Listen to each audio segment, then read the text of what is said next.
Good morning. How's it going, everybody?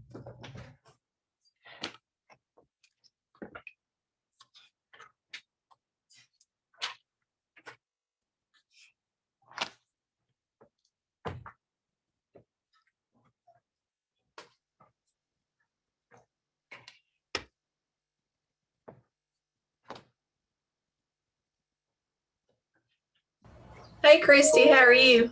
Oh, I'm good. How are you? I'm fine. How's life your way? Busy, Completely understand. very busy.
Hello, hello. Hey, how's it going, John? Good, how are you? Fantastic. All right. I see new faces on here. I love new faces. All right, we've got about 15 on, so we'll give it another minute or two, and then we will get started. Ben, do you prefer Ben or Benjamin? Ben is perfectly fine. Thank All you. right, great. Thanks for joining us. Happy to be here. Thanks for the invitation. You bet. All right, we'll give it just another couple of minutes, and then we'll start.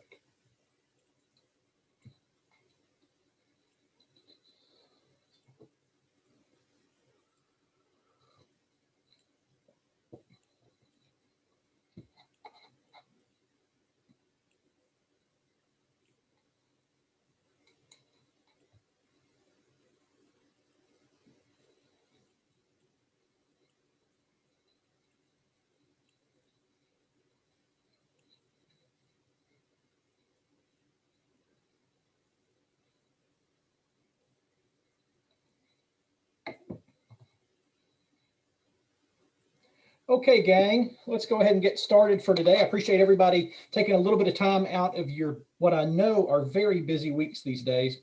But I think it's important for us to continue to get together to just sort of share what's happening.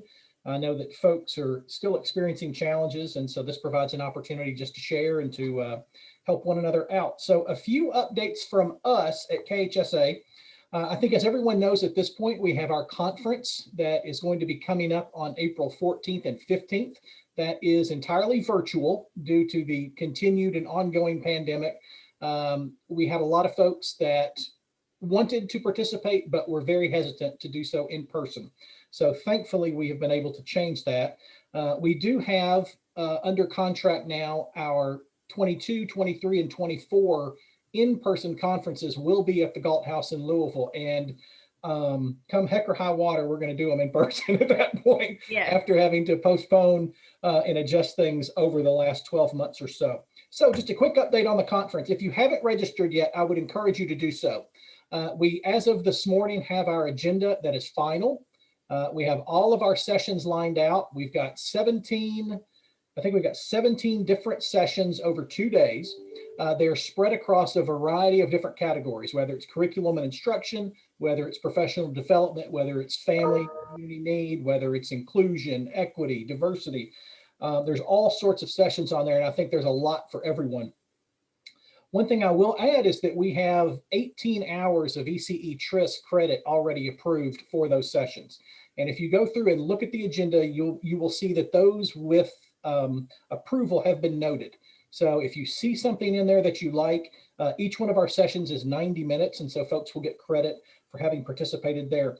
One thing I will tell you, and I've shared this previously, is last time when we did it in September, we had a lot of folks that sort of gathered around the computer. We had one registrant and a lot of folks gathered around the computer to watch it. And we had a lot of names come in seeking ECE TRIS credit, and we had no ability to verify whether or not they were actually there doing it. So in order for folks to get the ECE TRIS credit, they do have to register for the conference. That's the only way that we can really guarantee that people are participating, and it affects our credibility in terms of telling ECE TRIS that these folks did indeed participate. So please bear that in mind when we ask folks to register. Let's see, we've already gotten a couple of great items for our silent auction. Well, it's not silent this year, it's online. The auction is really cool. If you haven't been to check out the platform that we're using, I would encourage you to do it. It's completely online and automated. There's information about the items on there. The auction will open up at 9 a.m. Eastern time, 8 a.m. Central time on Monday, April 12th. And it will close at noon Eastern, 11 a.m. on April 15th. That will give us an opportunity to announce all the winners at the conclusion of the conference. And it's a very automated system. It actually allows people to pay online. So we don't see any of your information. All of that information stays with the vendor that we're using for that. It's a very reputable platform called Rally Up. They really do specialize in nonprofit and community-based events, sort of fundraising like this. So thanks to Audubon and Gateway for already submitting their items. If you are a grantee that is not Audubon or Gateway, you haven't submitted your items, and we very much would like for you to do so. KHSA has also put in 3 or 4 items for folks to bid on, and so we've got all that out there. So you should have links to that in your emails, but as we get closer, of course, we will be bombarding you with all sorts of updates about the conference and asking you to participate. Let's see. So that's all for the conference. Last week, I had a chance to talk with our executive committee via email, and we have approved dates for our executive committee and board of directors meetings for the rest of 2021 and all through 2022. So I'm going to be sending those dates out to you this week so that you can go ahead and get them on your calendar. We expect this year, the remainder of 21, that we will remain virtual in our meetings. And then next year, it will be a hybrid of virtual and in-person. Some upcoming things along those lines as well. As we get towards May, June, and July, we of course have our annual KHSA elections. And so with the adjustments to the bylaws that were approved by the board at the beginning of February, we will be electing this year the offices of president, vice president for engagement, and past president. Those are the 3 offices that will be open for election this year. Nominations will be sent out to each grantee on April 9th. That provides you as the grantee an opportunity to nominate anyone from your program to any of those 3 offices, so long as they meet the criteria. And we will also forward along the criteria required for each one of those. If you haven't found it on our website, we actually have a very detailed listing of the duties and responsibilities of each one of our officers. And so if you want to go through there and take a look at that, that'll give you a flavor for sort of what's expected out of each of those. But of course, we'll share that with you as we go forward. Those nominations are going to be due to us May 24th. And then we will actually conduct the election virtually June 8th through the 10th. I wanted to provide a window rather than a specific time because I know people are very busy, and that'll provide us a chance to have sort of 3 days where people can check in on those elections and vote. And then we'll announce the results on June 11th. And of course, I'll send you an email with all this information in the future.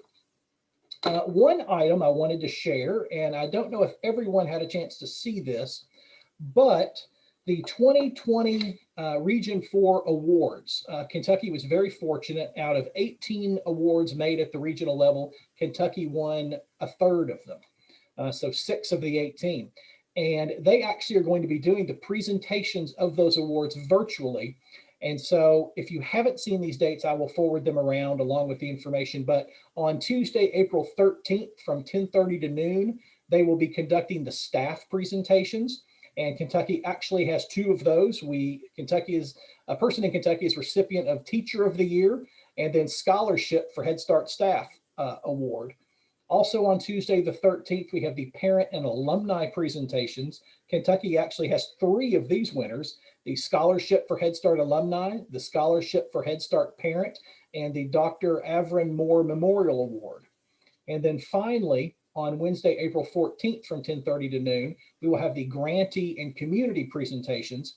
And Kentucky Save the Children will be a recipient of the Billy J. McCain Senior Excellence in Community Service Award.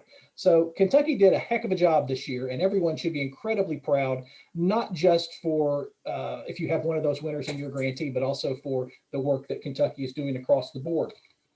So that's the 2020 awards, which then leads us to the 2021 awards, which will be upcoming.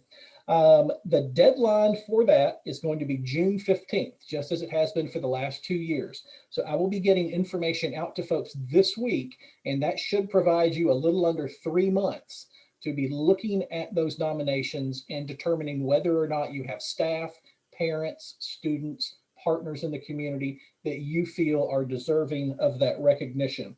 So those will be due June 15th, and that process, like we have done in previous years, we will be gathering that, having an awards committee that will go through and review those and make our final submissions to Region 4 and NHSA. So a lot of information going to be coming your way this week about elections, about with election schedules and board of directors schedules and our award schedule.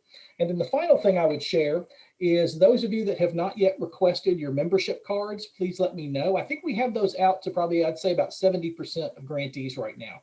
But if you are a grantee that has not received your KHSA membership cards, please shoot me an email, shoot Jessica an email. Let us know how many cards you would like. You can have as many cards as you want. If you've got 500 staff, you can have 500 cards. It doesn't matter to us simply because we want to be able to brand it and have everyone feel as if they're part of the KHSA community. And then finally, I would add, we're still conducting our compensation study. It's been pulling teeth a little bit to try and get that information.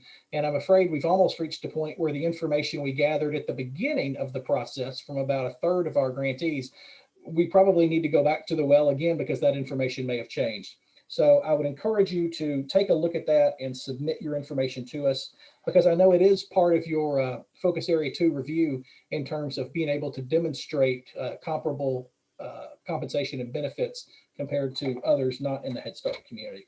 So that was an awful lot, and I spoke really fast, and I apologize for that. But any questions about anything that I just shared? We got an awful lot going on. Any questions? Okay, Christy, I'm going to kick it to you if you've got anything to share.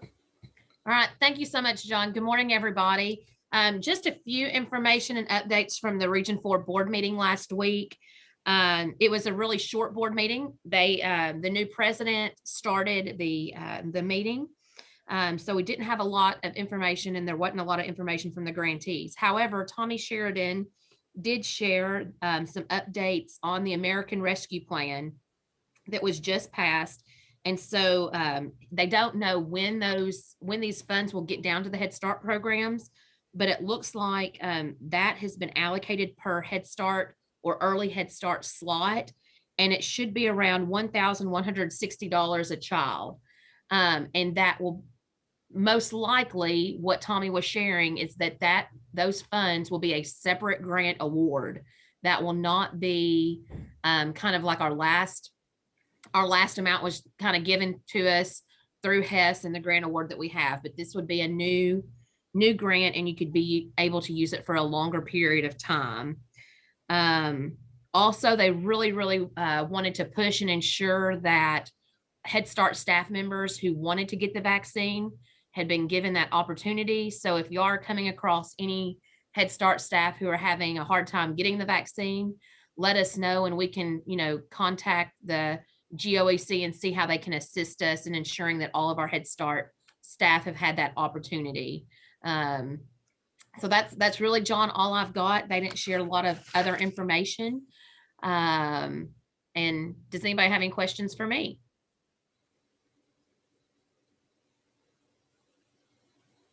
All right, John, I'll turn it back over to you. All right, thanks, Christy.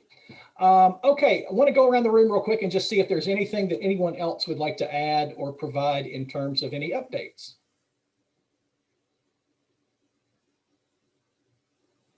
Not everyone at once. Okay, if something pops into your head, just let us know. But otherwise, I'm going to introduce and kick it over to Ben. Ben is with Kentucky Youth Advocates, and actually over the last week or two, I've been in touch with Amy and Ben about a sort of a new project that Kentucky Youth Advocates is undertaking, which may have a very direct interaction with Head Start.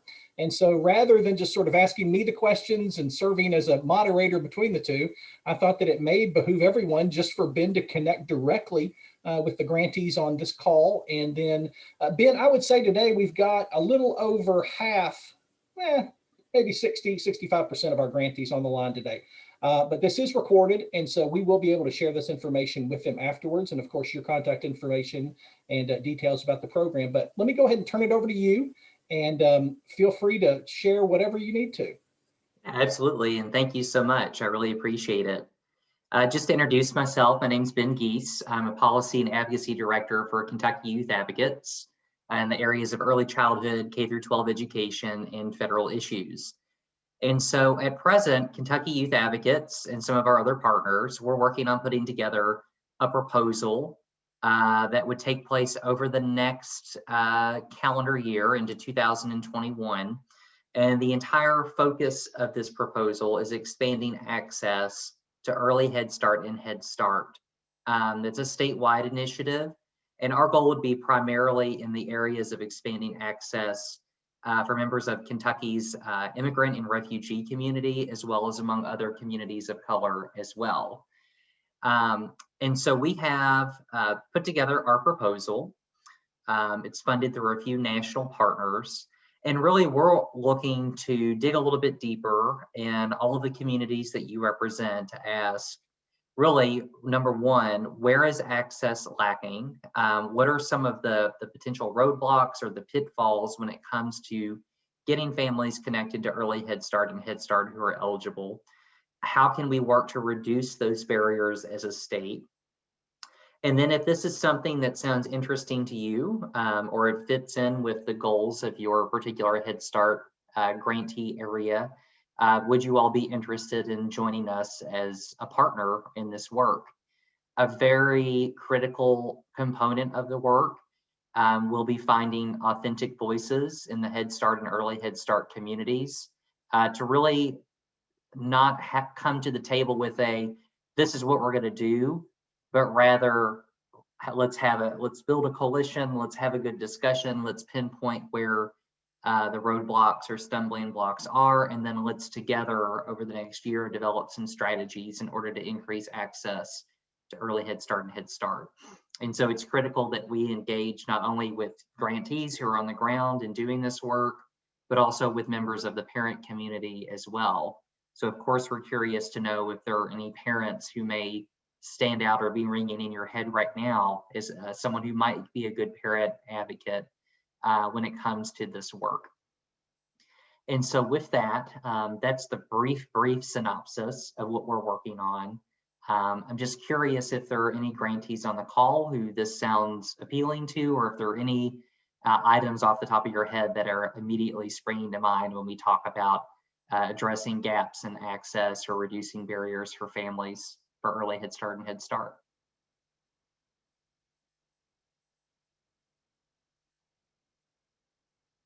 And with that, I'll toss it to you guys.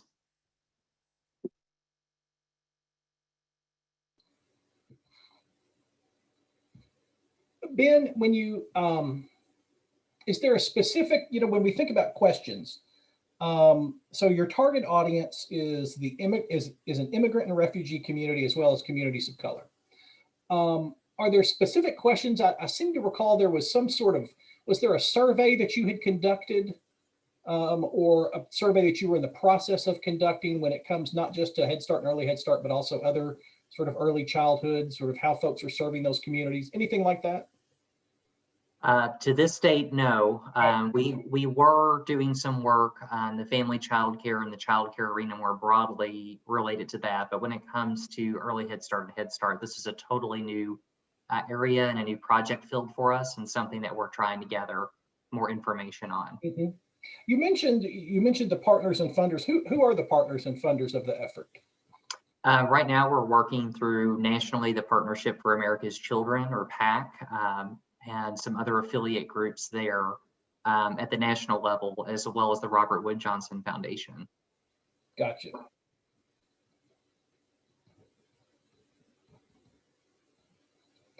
So those of you that are on the call with us today, what sort of difficulties are you experiencing when it comes to providing services, promoting Head Start, Early Head Start, seeing interest from either immigrant and refugee communities in your areas or communities of color?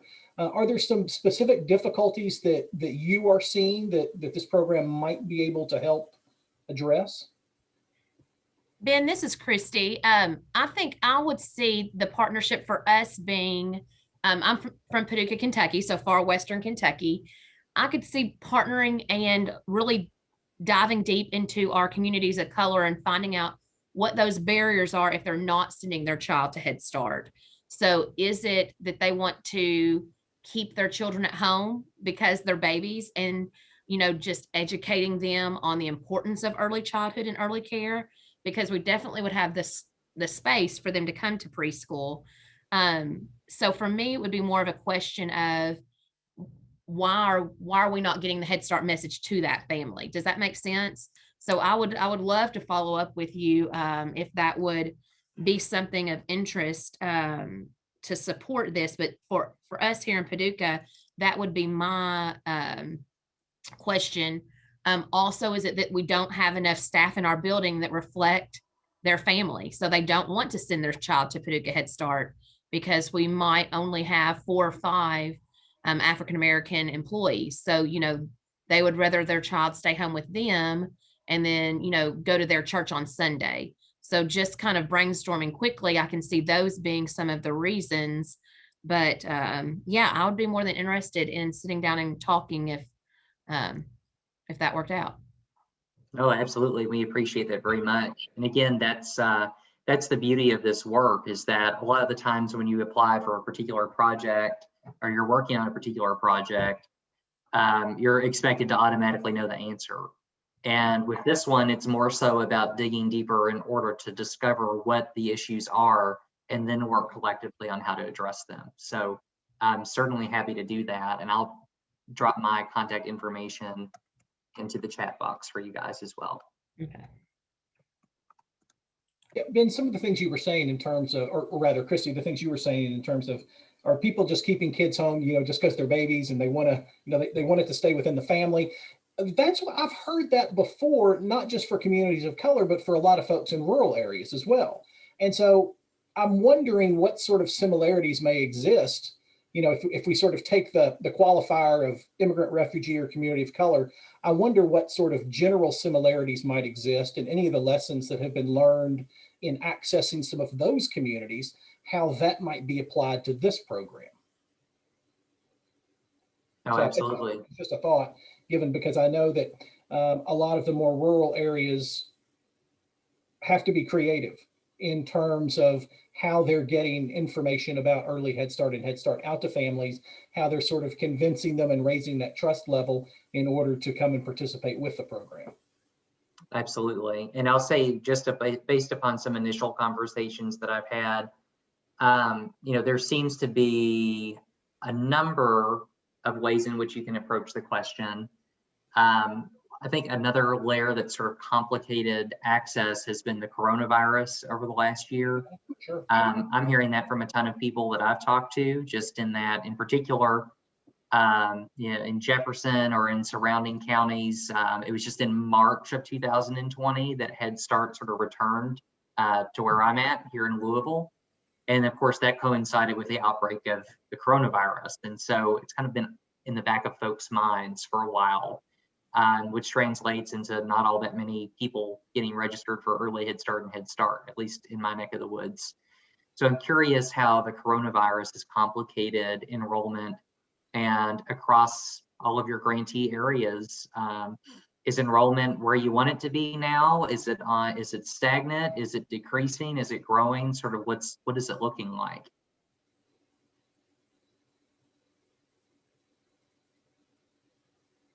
Who wants to take that question? Because I know it may be a different answer for each grantee. Hey, John, this is Carla Brown Hey, with Carla. Community Action of Southern Kentucky. Our numbers are steadily increasing after the coronavirus. It's taken a while, but as things begin to open up, more people are feeling comfortable in sending their children to Head Start. So just we have a steady, increase, and we lose some as well. So sometimes we really don't see the numbers change, but hopefully, we'll end the program year fully enrolled. But as far as we have a migrant program as well. And one of the things that people are hesitant is providing income, or, we ask for a Social Security card, and, sometimes that's a barrier. But just asking, it's like, oh, okay, am I going to get in trouble for being here? So that's one of the issues that we have with our migrant program.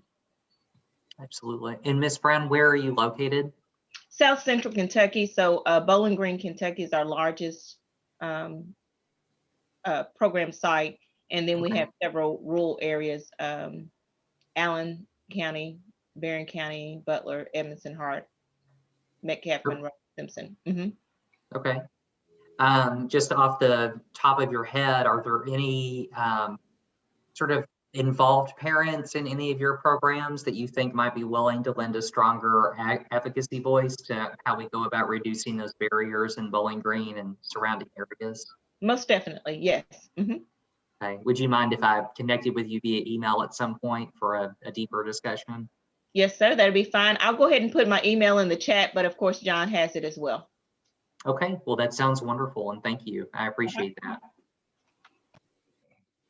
Brandy, you mentioned in the chat about sort of parents that have been laid off and staying home, and other family members that are staying home. We see that all across the state. Could you, but your first comment about it being stable but below your numbers, could you elaborate on that a little bit?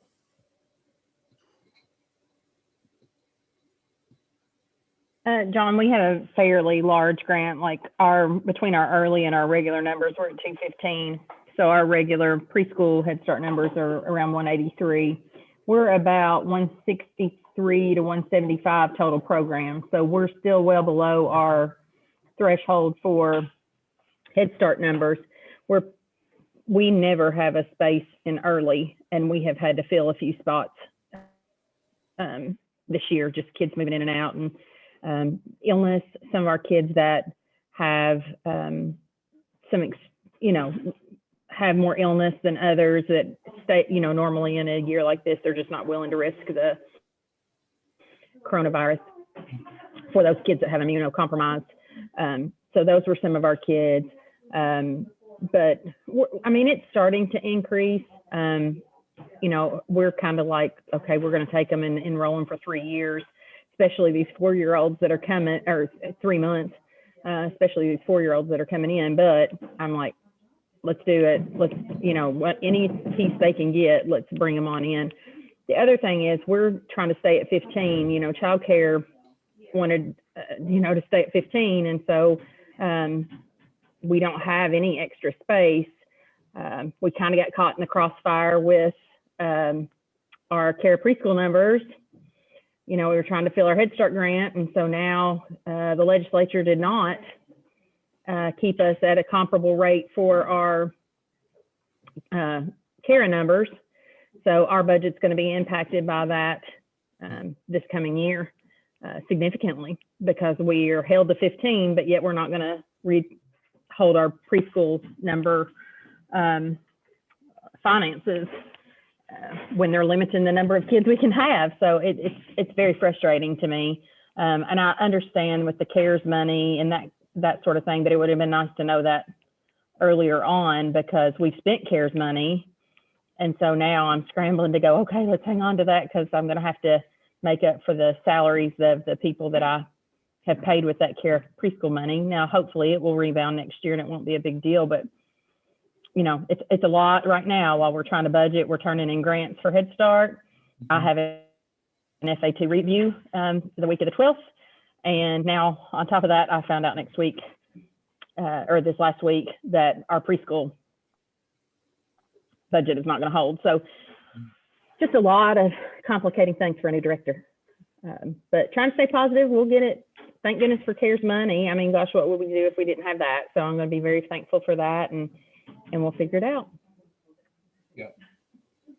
Yeah, that actually leads me to another question. So with Head Start, so you become a Head Start grantee. So all of that sort of flows from the federal government directly into you as a grantee, correct? And so then what, like, is there any role at KYA or other partners with us being an advocacy group? Like, is there any role that we can play at the state level in Frankfurt that will have a larger impact on early Head Start and Head Start? Or is it just bifurcated so to where it's the federal government directly down to you guys? Well, I guess, and Christy can probably speak on this better than I can. I'm brand spanking new, learning lots of new stuff. But there are a few blended programs left, you know, throughout the state, not a ton. And so it's our blended programs that are, you know, have some state funding for preschool along with our Head Start funds. And we try to, you know, get our grant numbers for Head Start first and then what we have for care preschool. So granted, we have that money for Head Start coming in and it has been stable, thank goodness. But when you have that grant written, you know, there are so many in-kind parts that have to come in with that. And so when that preschool money is impacted, then you start having to redo grants. Well, then if you've already turned in your grant for Head Start, you're having to do a budget revision, and sometimes they don't want to hear that budget revision. And, you know, your district has to do so much in-kind that if they start giving you a lot of money, then it starts messing with your in-kind money. So it's just a lot of pieces and parts. You know, the old adage is when you jerk one chain, it moves three over here, you know. So just that advocacy, I guess, at the state level of how that funding, you know, they kept it the same for the K-12 program, but, you know, preschools, they've done differently. And so it's pretty frustrating. Again, early childhood, not, I hate to say, at the forefront of, again, you know, money, where the money is, and what a difference we make. But yet K-12 is going to stay getting that funding. So sorry, I'm on a little bit of a soapbox. No, that actually helps tremendously, because what you're saying makes perfect sense, and that it's almost like a domino effect, because you've got your set budgets for the year, and if the state doesn't make good on one, then you're kind of scrambling and having to slice and dice, is what you're saying, right? Right. And not only, you know, trying to rearrange that money, but then there's this other factor of in-kind that you have to keep consistent. And so anything that we start paying for with Head Start can't be in-kind anymore. And luckily with the school district, you know, we have lots and lots of in-kind, but eventually that's going to run out, you know. And so it's just, especially at this point in the year, it's very difficult to start scrambling and making those decisions at a point in the year when grants are due and, you know, preschool GMAC's due, and we're just scrambling. Right. No, that makes sense. Well, thank you for sharing that. That definitely helps to better organize it in my head and gives me an idea of some more things that we can be doing at KYA. So I appreciate it. We'll take any help we can get. At least I will. Well, happy to do it. So I guess another one of my questions is this, just in some initial research and talking to different partners, it really seems that approaching early Head Start and Head Start enrollment in really a cross-sector sort of way. I know in Louisville, for example, we have a local pediatrician's office that when they meet with their children, they also make the parents aware of early Head Start and Head Start. So in any of your regions, and this is for everyone on the call, in any of your regions around Kentucky, are there any innovative things that you guys are doing that really pumps this information directly into the community? I've spoken with another individual who said, well, in my area, it's really all pumped out through the K through 12 school. And I thought, well, if I'm the parent of a 3-year-old, I'm not really plugged into the K through 12 school system just yet. So then the question becomes, how do they become aware of it? I think pediatricians, that's a good example, but I'm sure there are many other examples. So I'm just curious, what sort of innovative or unique ways do you guys go about getting the word out to communities and getting people signed up? Ben, another addition to that may also be the sort of the question, what did you do during COVID-19 in order to sort of boost that enrollment? Because I know going into it, that was one of the big concerns, was how are we going to be engaging in recruitment when we're not doing anything in person and we have to do everything remotely? So I know there were several programs. Rhonda, I think maybe you were one of them, and I know Christy had done it as well. Facebook was very useful. And I think you had attributed a lot of your enrollment to some of that social media work. Yes, John, we did get several applications through just putting a link on Facebook. Yeah, so sort of, are there other things that folks have done? John, this is Carla again, and we did Facebook as well for recruitment. But when he was mentioning pediatricians' offices, the first thing that popped in my mind is our early childhood councils, and we have several councils that are very involved with pediatricians and just getting the early childhood name or early childhood out there into our communities. So John can give you more information about the early childhood councils, but they have been very beneficial in promoting early childhood in our region, as well as United Way. Our United Way in Southern Kentucky has really been beneficial in pushing that out. Okay, that sounds excellent. I know that seems to be a pretty big key to the puzzle for sure, which I think it is for just about anything, is getting the word out to the right group of people. Brandy, that's an interesting idea. Do you recall who that was? That seems like a rather clever way to go about it. I don't remember. We were having this discussion because it's been a big discussion for us about, instead of waiting on them to come to us, we're going to have to go to them. And so that's kind of what started the conversations about the ball field and our little league games. And, those leagues go down where they're playing wee ball, Right. Pretty young. And then we talked about our local county fair this summer, that we're going to try to set up a booth there. And in that conversation, somebody mentioned to me about putting the flyers on the pizza boxes. And I thought, that's pretty brilliant. Actually. Yeah, that strikes me as being very brilliant.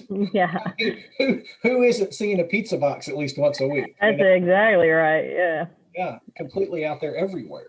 Can It sort of makes me wonder if there are, sort of some corporate partners in the communities that might be willing to do that on your behalf. Sure. Okay.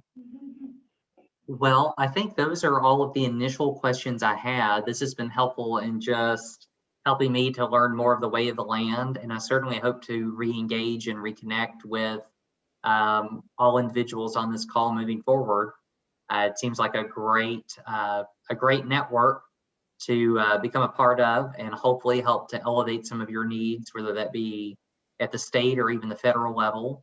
And then, of course, work to devise ways that we can be creative in expanding access to early Head Start, and getting the word out there. and hopefully, getting everybody's enrollment numbers up, because that's good for you, good for the kids, good for the community, good for everybody involved. So it's a win-win-win, really. So I want to thank Mr. Mountjoy for allowing me to come on today and introduce myself. Again, I put my contact information in the chat earlier if you'd like to access that. Feel free to, happy to talk to anyone at any time. Also, thanks to the individuals on the call today who shared some information and others who are taking it in, and I hope to engage with here soon. So just want to say thank you all so much for the work that you're doing. And Ben, the one thing I'll say is that if you've got some follow-up information or just some additional details, we'd be more than happy to share that with the entire Head Start community here in Kentucky. And then if you've got some progress updates or other questions that you have, please just let us know, and we're more than happy to work with the group to get those addressed.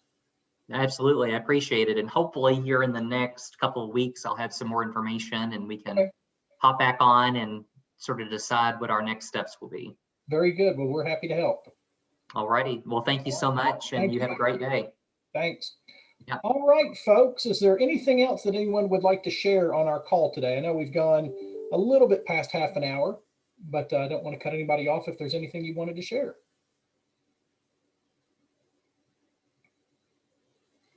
Okay, so a lot of the things that I shared at the outset, I think that everyone heard, but I will be sending some updates about those just in terms of the conference, upcoming elections, the board schedules for the next year and a half, and then the 2021 awards. So thanks everybody for joining today, and we will be meeting again next Monday. You should have that information already in your calendars, but I'll send an update. And with that, we will go ahead and adjourn. Thanks, and I hope everyone has a great week.